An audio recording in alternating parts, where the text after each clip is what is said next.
Halo Taurus, selamat datang atau selamat datang kembali di channel ini. Ini adalah reading 4 bulan ke depan ya. Kira-kira kayak aku mau ngasih kisi-kisi gitu, apa aja nih yang kira-kira kamu bakal pelajarin untuk pelajaran jiwa kamu atau momen-momen yang kamu perlu lebih aware. Karena nggak berasa ya 4 bulan 2024 udah berlalu gitu. Jadi aku kayak mau ngasih kisi-kisi nih. Nah, 4 bulannya itu nanti dimulai dari bulan Mei. Jadi kayak buat Mei, Juni, Juli, Agustus. Karena bulan Mei baru aja dimulai, jadi anggap aja yang bulan pertamanya extra reading kamu buat bulan Mei. Oke. Kita mulai dulu nih dari Astro Oracle kamu. Yang pertama itu ada Leo, itu shine, bersinar gitu. Kita nggak bicara Leo sebagai sosok seseorang, tapi energinya tuh bersinar. Bersinar gini, mungkin ada situasi yang tadinya nggak terlihat sekarang bisa terlihat atau terlihat lebih jelas, atau ini pesan buat kayak ada sesuatu tentang diri kamu kayak bersinar gitu, kualitas diri kamu, kualitas kerja kamu, atau kayak kamu jadi terang, jadi sinar gitu di tempat-tempat tertentu, kayak kamu jadi contoh ya buat orang-orang di sekitar kamu. Nah, di bulan berikutnya Astro Oracle-nya adalah misteri, rumah ke-8. Aku selalu bilang ya, rumah ke-8 itu adalah rumah ke-8, tapi dengan kita menyelami kegelapan, menyelami hal-hal kayak trauma, kesedihan, luka-luka, hal-hal yang tabu, hal-hal yang kita nggak mau lihat selama ini, disitulah kita bisa membawa perubahan di dalam hidup kita. Nah, yang berikutnya adalah Neptunus, kata kuncinya vision, visi itu, pandangan, atau bisa juga visi hidup kamu ke depannya, kamu mau ngapain sama hidup kamu. Nah, yang berikutnya adalah opposition, ini adalah aspek yang agak sulit gitu dalam natal chart kamu, tapi bukan berarti nggak bisa ya, tapi ini membuat kamu kayak lebih ekstra berusaha, lebih effort, tapi ini membuat kamu juga lebih kuat, lebih bijak, jadi kayak menambah kualitas karakter tertentu di dalam diri kamu, jadi kayak kamu jadi ada lebih gitu pada aspek-aspek tertentu. Nah, mari kita bahas ya, dimulai dari bulan pertama tadi, tentang bersinar. Ini tuh kayak ada 2 skenario gitu ya, aku melihatnya. Pertama, gini, ada hubungan ya, dan sangat mungkin ini adalah hubungan rumah tangga gitu. Karena gini, Ten of Wands dikonfirmasi sama Ten of Cups, lalu di bawahnya Queen of Swords dan Six of Cups gitu. Six of Cups itu selalu mengingatkan aku pada sesuatu tentang masa lalu, entahlah itu momen menyenangkan ataupun momen tidak menyenangkan, entahlah itu orangnya ada ataupun orang yang nggak ada gitu, tapi kayak memorinya ada, kadang-kadang orangnya juga bisa ada muncul ya. Dan karena Ten of Wands itu kayak beban berat, sesuatu yang capek, dan dikonfirmasi Ten of Cups, jadi yang bikin kamu capek itu adalah Ten of Cups itu kan harusnya keluarga bahagia ya, orang-orang sekitar kamu yang bikin kamu happy. Jadi dengan Six of Cups sangat mungkin orang ini datang kembali, tapi kayak kamu tuh apa sih lu datang kembali, mau ngapain lagi, urusannya apa gitu ya. Aku nggak tahu dia mau niatannya apa, mau komunikasi lagi kah, silaturahmi lagi kah, atau mau berdamai, nggak tahu dia mau ngapain. Nah, karena udah aku kasih kisi-kisi, semoga ya, semoga gitu kamu udah lebih lebih prepare gitu, dan nggak terlalu reaktif. Kalau kamu nggak terlalu menyukai keberadaan orang ini untuk datang lagi, berikan dia kesempatan untuk bicara apapun yang dia mau sampaikan ya. Terus yang berikutnya, yang tadi dengan kata kunci bersinar itu, Ten of Wands ini kalau berbicara tentang pekerjaan, ini adalah kerja keras, kamu udah berusaha banyak, kamu udah belajar banyak gitu. Dan ini dengan konfirmasinya Ten of Cups ini justru vibe itu asik banget gitu, membawa kebahagiaan. Dengan Queen of Swords itu kayak kamu bisa kecerdasan, kepintaran kamu, terus kebijaksanaan kamu gitu, pengalaman kamu ya di dalam bidang pekerjaan kamu itu membawa kamu untuk bersinar gitu. Kayak orang mungkin mengapresiasi, kayak naik jabatan, naik gaji, atau memuji kamu kayak kamu hebat, kualitas kerja kamu bagus, atau mungkin kayak semacam ada HRD yang approach kamu, mau nggak kayak gabung, atau mau nggak jadi rekan bisnis gua karena lo kerjaannya keren. Seperti itu ya kurang lebih dinamikanya. Jadi kualitas diri kamu untuk kerja keras kamu, membangun skill kamu, orang tuh bisa melihat itu dan ingin menawarkan kamu sesuatu gitu. Oke. Terus yang berikutnya, rumah ke-8, misteri ya. Misteri di bawahnya itu Nine of Cups, Nine of Pentacles, dan Six of Pentacles. Ini signifikan banget sih. Dengan yang tadi aku bilang, ini kelanjutannya untuk yang berhubungan dengan bisnis dan pekerjaan. Karena selain rumah misteri dan ke-8, rumah ke-8 itu juga berhubungan dengan partner ya, partner. Kayak hubungan yang lebih serius, hubungan romantis yang lebih serius, hubungan bisnis juga, kayak uang yang kamu hasilkan ketika kamu terhubung sama orang lain gitu. Makanya ini bisa berbicara konteks bisnis ya.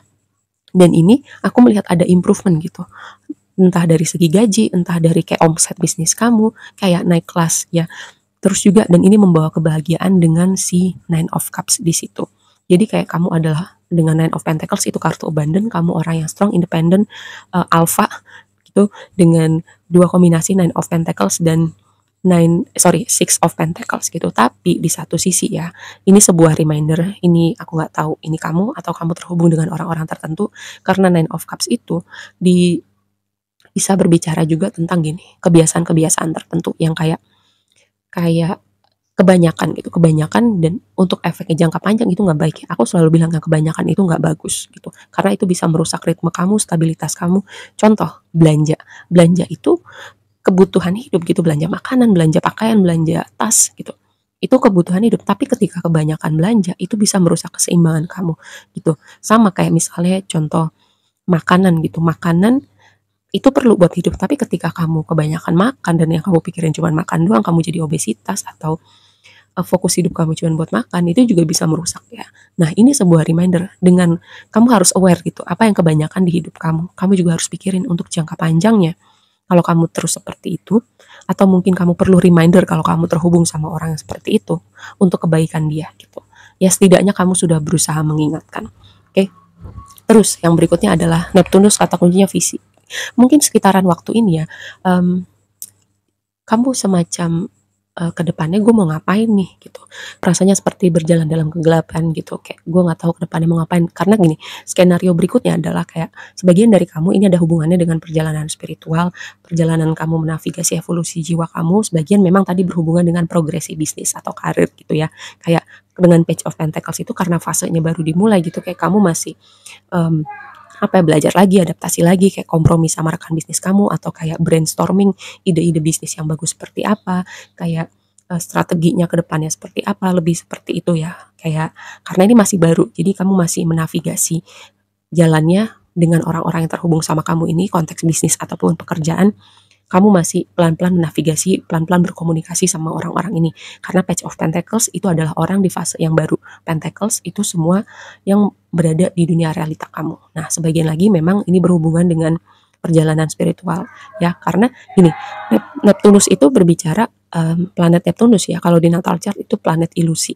Tapi dengan ilusi kamu menyelami ilusi itu, antara kamu semakin tenggelam dalam keduniawian atau kamu bisa keluar dari kabut ilusi itu dan kamu jadi kayak semakin jauh dengan perjalanan spiritual kamu. Sama kayak tadi gitu, tentang melihat hal-hal yang menurut aku itu kebutuhan hidup gitu. Kamu bisa melihat lebih jauh gitu dari sifatnya yang sehari-hari atau kenikmatan duniawi.